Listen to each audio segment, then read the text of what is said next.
Buenos días. El día de hoy vamos a conocer un poco acerca de un tema súper importante en lo que es la psicología. Hablamos del psicoanálisis. Cuando hablamos del psicoanálisis se nos viene a la mente Sigmund Freud. El psicoanálisis, ¿qué es realmente el psicoanálisis?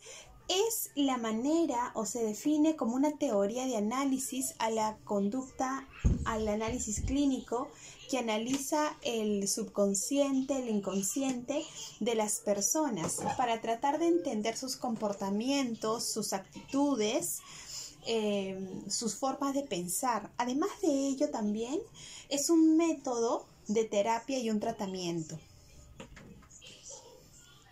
El psicoanálisis, para aplicar el psicoanálisis se analizan elementos conscientes, como lo decíamos al inicio, evalúa o analiza pensamientos, pasiones, deseos, miedos, actitudes, voluntades, recuerdos del ser humano. Entonces, bajo ese aspecto, todos los elementos que acabo de mencionar son aquellos que son evaluados y que forman parte de la personalidad del paciente. Freud dividió a la personalidad en componentes. ¿Qué quiere decir esto? Que la labor o la función que desarrolla un psicoanalista es poder sacar a relucir todos los sentimientos que encierran la personalidad del ser humano. Y esto quiere decir que la personalidad o la conducta del ser humano está dividido, según la teoría de Sigmund Freud, en tres componentes. Hablamos del ello, el yo y el superyo.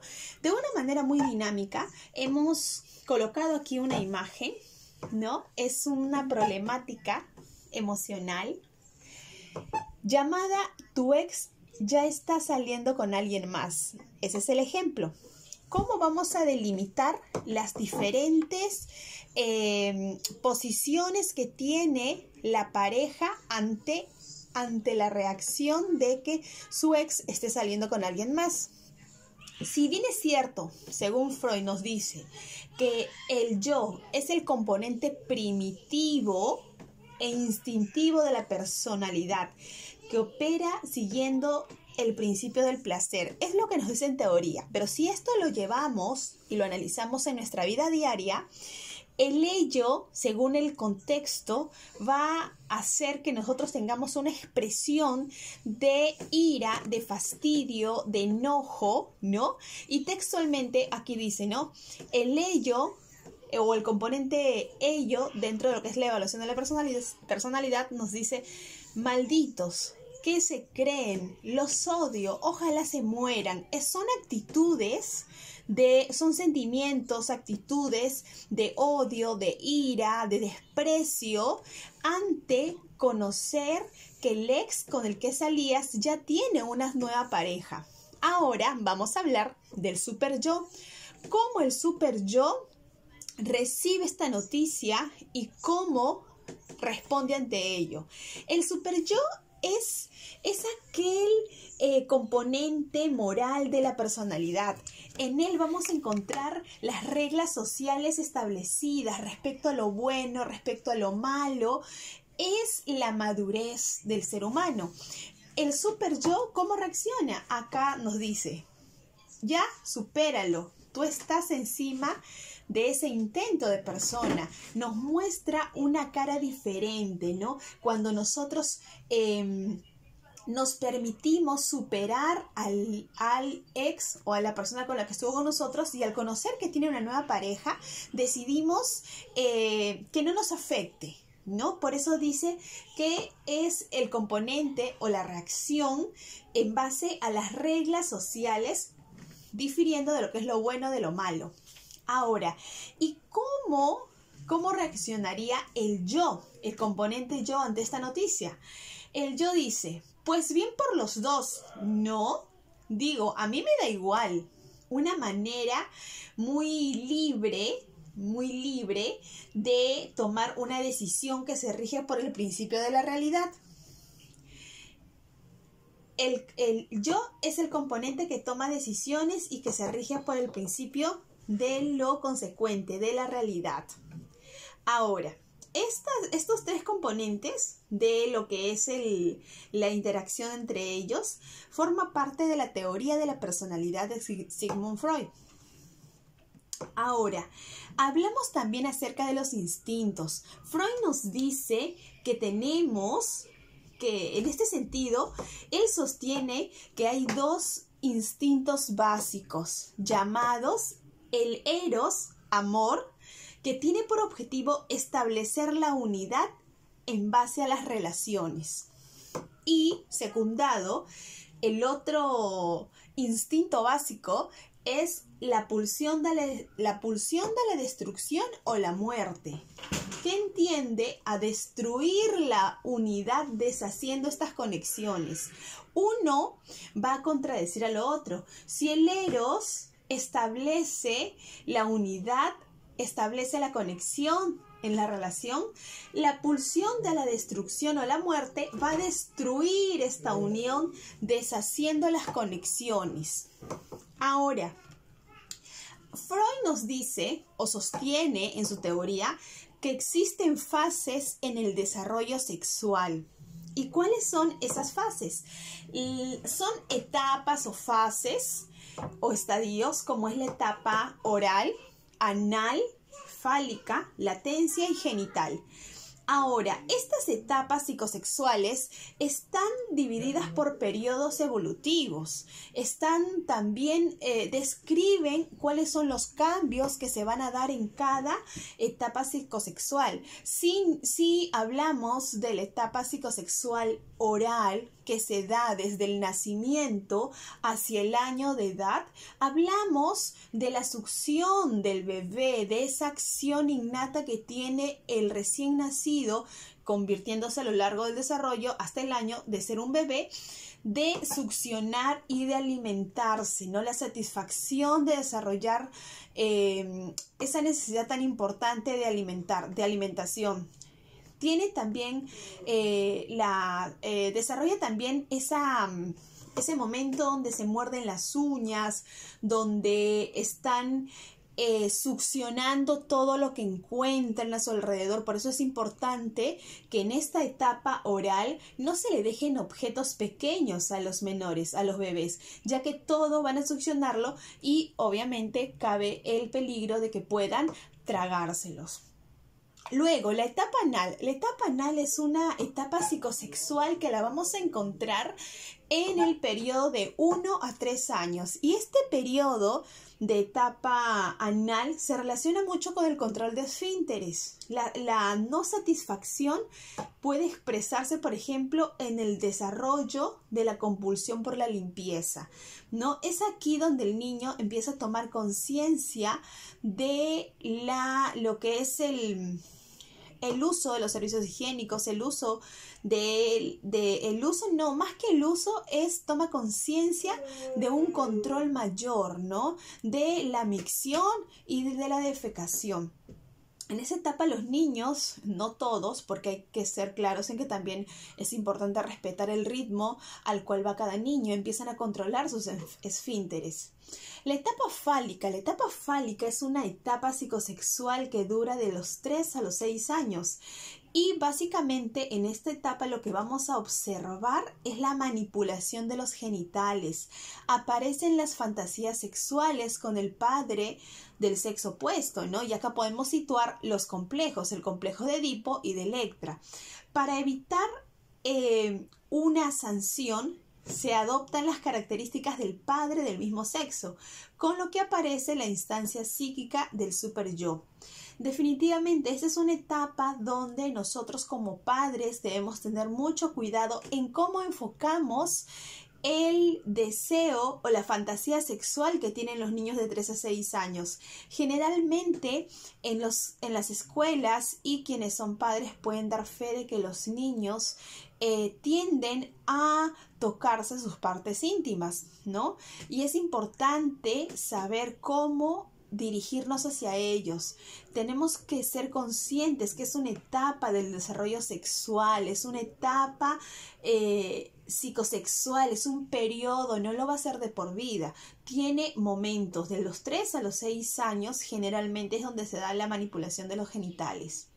Luego tenemos el periodo o etapa psicosexual latencia, que es la que se da desde los 6 a los 11 años. Y es allí donde desaparecen los impulsos sexuales que al inicio conversábamos, ¿no?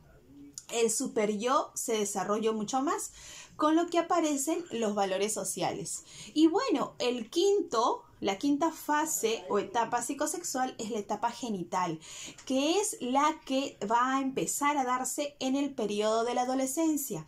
Y en esta etapa encontramos los cambios biológicos de la pubertad, ¿no? Empiezan a aparecer los impulsos sexuales, empiezan a tener cambios físicos. En el caso de los varones, en varones y mujeres empiezan a crecer lo que son los vellos tanto en el pubis como en las axilas, como en lo que es la barba también, ¿no? Son cambios biológicos, cambios físicos que vamos a encontrar en la etapa psicosexual genital, ¿no? Y es importante que en la adolescencia se pueda conversar con los propiamente dicho adolescentes acerca de su sexualidad, ¿no? Integrarla hacia una sexualidad adulta madura. Luego, vamos a hablar ahora acerca de los mecanismos de defensa. Los mecanismos de defensa hemos elegido 3. Uno de ellos, primero hablemos qué son los mecanismos de defensa. ¿A qué nos referimos con ellos? Bueno, son mecanismos psicológicos no razonados, no encontrados, no validados, que reducen las consecuencias de un acontecimiento que está estresando a la mente, de modo que el individuo suele seguir funcionando. A ver, uno de los mecanismos de defensa que hemos elegido es el de la negación. Y cuando hablamos de negación, hablamos de la situación donde se encuentra aquella persona que pierde a un familiar muy querido, como por ejemplo nuestra madre o nuestro padre, ¿no? Entonces, como hijos, en este mecanismo de defensa, ¿qué es lo que hacemos? Colocamos una barrera y no aceptamos que ya papá o mamá no esté con nosotros. Por el contrario, buscamos excusas para poder para poder saciar esa necesidad de tenerlos, ¿no? En la imagen que tenemos aquí, podemos visualizar que Laura ha perdido a su esposo, ¿no? Pero ella se niega a aceptarlo. Entonces, ella continúa una vida diaria basándose en las experiencias que ha tenido con él, en la convivencia. Aún le sirve el almuerzo, aún le sirve el líquido, el vaso con jugo, porque está esperando que su esposo retorne. Piensa que va a venir en cualquier momento y va a sentarse a almorzar como seguramente lo hacían.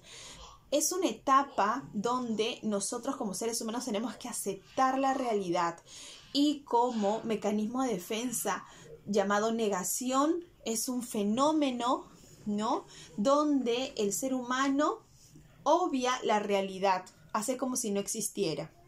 Luego vamos a hablar de otro mecanismo de defensa que es la regresión. ¿Y qué es la regresión? Bueno, aquí nos vamos a situar un poco en lo que es el desarrollo evolutivo, ¿no? Acá situaremos un ejemplo muy conocido que es acerca de la infancia.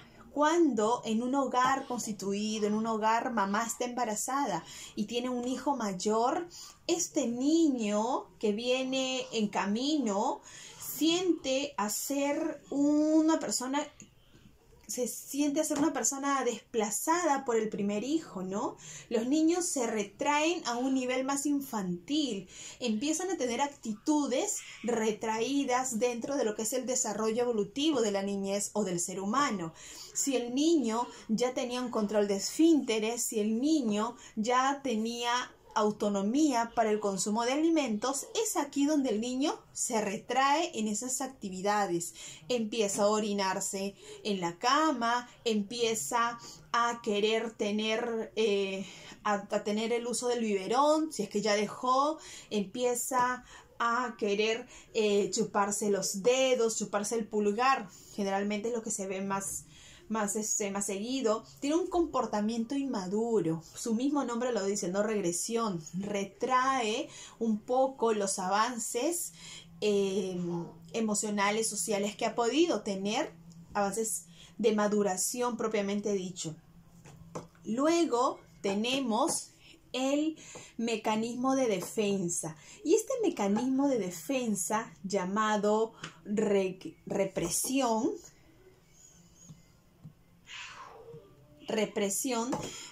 se refiere al momento o mecanismo mediante el cual el inconsciente nos hace olvidar enérgicamente eventos o pensamientos que serían dolorosos si los permitiese acceder a nuestro pensamiento. Por ejemplo, ¿no? Si estamos superando la ruptura de un matrimonio, si estamos